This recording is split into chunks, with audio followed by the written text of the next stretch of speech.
अस्सलाम वालेकुम स्टूडेंट्स। आज मैं एक और इम्पॉर्टेंट डिफरेंस डिफाइन कर रहा हूँ और वो है विल और वुड के दरमियान। दोनों मेजर मॉडल वर्ब हैं, कहाँ इस्तेमाल होते हैं और दोनों का फ़र्क क्या है, आज इसी चीज़ को सीखेंगे।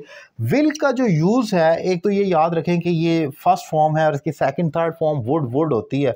ये फ्यूचर बिलीव को शो करता है। कोई काम जो आप बिलीव करते हैं, फ्यूचर इंडेफिनिट टेंस आप कहते हैं या फ्यूचर सिंपल कहते हैं, उसमें हेल्पिंग वर्ब विल आता है। ये वही विल है जो फ्यूचर बिलीव को शो करता है। कोई काम जो आप करेंगे, आपका यकीन है कि आप ये काम करेंगे। जैसे he will go to school, वो स्कूल जाएगा, मुझे पता है कि सुबह उठेगा और वो स्कूल जाएगा। आई विल हेल्प यू, मैं तुम्हारी मदद करूंगा, इसका मतलब है मुझे पता है, मेरे पास रिसोर्सेज हैं और मेरे पास प्लान है, मैं आपकी मदद करूंगा, ये मेरा यकीन है। I will help you. इसमें इंपॉर्टेंट चीज़ याद रखें कि विल फर्स्ट फॉर्म है और वुड उसकी सेकंड फॉर्म है।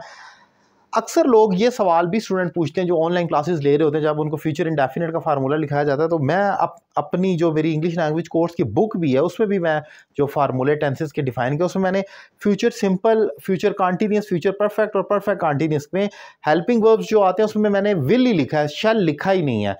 आपको लगता है, पहले हम पढ़ते थे कि फ्यूचर इंडेफिनिट में आई और वी के साथ शैल आता है और बाकी विल इस्तेमाल होता है। जैसे मैं स्कूल जाऊंगा, आई शैल गो टू स्कूल।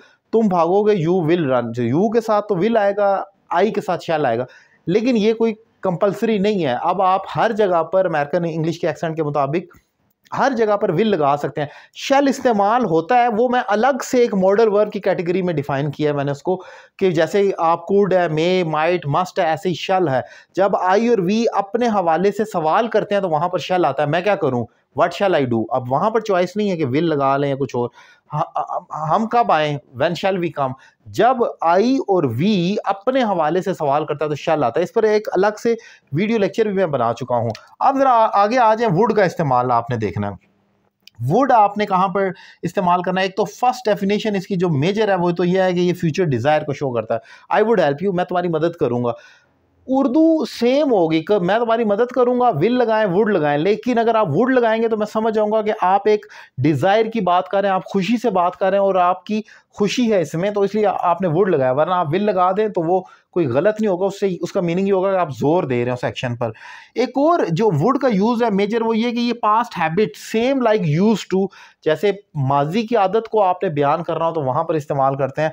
जैसे यहां पर लिखा है एग्जाम्पल में, देखें, when I was a kid I would run fast. जब मैं बच्चा था मैं तेज भागा करता था। यहाँ पर वुड फ्यूचर को शो नहीं कर रहा बल्कि पास्ट की बात कर रहा है, क्योंकि ये हम पीछे पढ़ रहे हैं, पिछला फिक्रा माजी है। स्टोरी को हम रीड करते हुए समझ सकते हैं कि ये वाला वुड ऑब्वियसली फ्यूचर तो नहीं। जब मैं बच्चा था मैं तेज भागूंगा, इट मेक्स नो सेंस। इसका मतलब है मैं तेज भागा करता था। तो वुड को पास्ट हैबिट के तौर पर भी इस्तेमाल किया जाता है पास्ट एक्शन को डिफाइन करने के लिए। एक और जो इसकी डेफिनेशन है वो ये है कि ये पास्ट ऑफ विल भी है।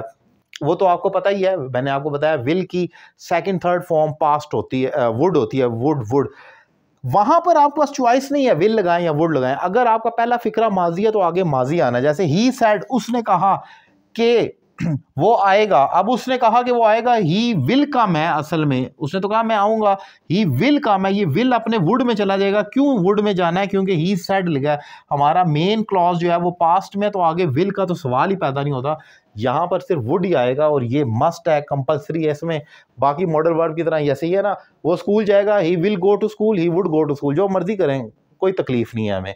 लेकिन यहाँ पर तकलीफ होगी अगर आप कहेंगे नहीं नहीं खैर है, दोनों एक जैसे होते हैं, तो ऐसा नहीं है, ये कंपलसरी है। इसके अलावा एक हिपोथेटिकल कंडीशन आप फर्ज करते हैं, वहां पर भी आप वुड का इस्तेमाल करो। जैसे it would be nice to have an off today, आज छुट्टी करने का मजा आ जाए। फर्ज कर रहा हूँ, मुझे नहीं मालूम हो ना हो, पता नहीं छुट्टी होगी नहीं होगी, मजा आएगा नहीं आएगा, लेकिन मैं वैसे ही इट वुड बी नाइस, मजा आ जाए, to have an off today, आज छुट्टी करने का। सो ये बेसिकली डिफरेंस है विल और वुड का। उम्मीद करता हूँ लेक्चर आपको पसंद आया होगा। It was just like a demo class. मेरे पढ़ाने का तरीका पसंद आया तो 4 मिनट की या 2-3 मिनट की वीडियो में अगर एक कंसेप्ट क्लियर हुआ तो 3 महीने का अगर आप 1-on-1 इंग्लिश लैंग्वेज कोर्स मेरे पास करेंगे तो कितनी इंप्रूवमेंट हो सकती है। यू कैन एस्टिमेट और यू कैन जज योर सेल्फ, आप खुद उसका अंदाज़ा लगा सकते हैं।